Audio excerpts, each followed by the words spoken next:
Der Kollaborateur Şöhret Zakir, der Gouverneur des uigurischen Gebietes, gab bekannt, dass Ostturkestan und die angeblichen Ausbildungszentren offen für Beobachter der Vereinten Nationen stehen, damit sie sich selber ein gerechtes Bild über die Realität machen können.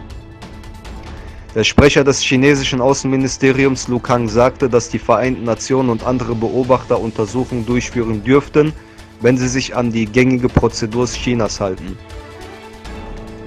Der Präsident des East Turkestan Information Center, Karakaş, gibt zu bedenken, dass China sich schon längst auf diese Situation eingestellt hat.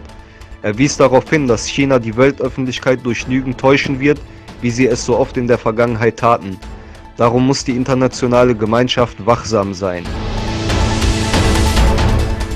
Um gegen die internationale Kritik aufgrund der Konzentrationslager in Ostturkestan vorzugehen, ist Peking nun aktiv geworden, um die Öffentlichkeit zu täuschen.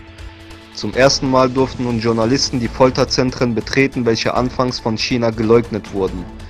Die chinesische Regierung präsentierte den Journalisten Tischtennis spielende, tanzende und sporttreibende Uiguren. Das Programm wurde bis ins kleinste Detail geplant. Über das Ziel der Lager, Folter und vermisste Personen wurde den Journalisten keine Auskunft gegeben. Israelischen Medien zufolge gab Netanyahu die Anweisung, Fonds, die von Katar in den Gaza transferiert werden, zu stoppen. Die Fonds dienten dazu, Arbeiterlöhne auszuzahlen, was nun nicht mehr möglich ist.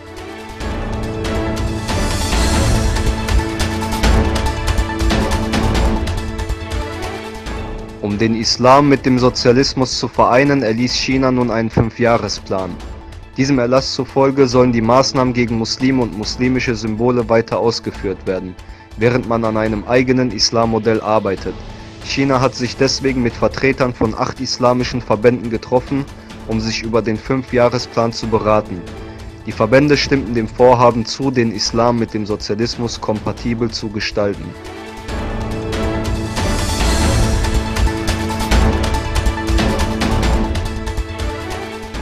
Der Präsident Ägyptens Sisi, der durch einen Putsch an die Macht kam, erntete große Kritik, nachdem er dem amerikanischen Sender CBS ein Interview gab, dessen Ausstrahlung er im Nachhinein aber ablehnte.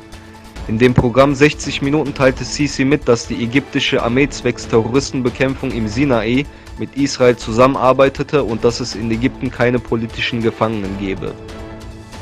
Dies führte zu heftiger Kritik, insbesondere von Menschenrechtlern.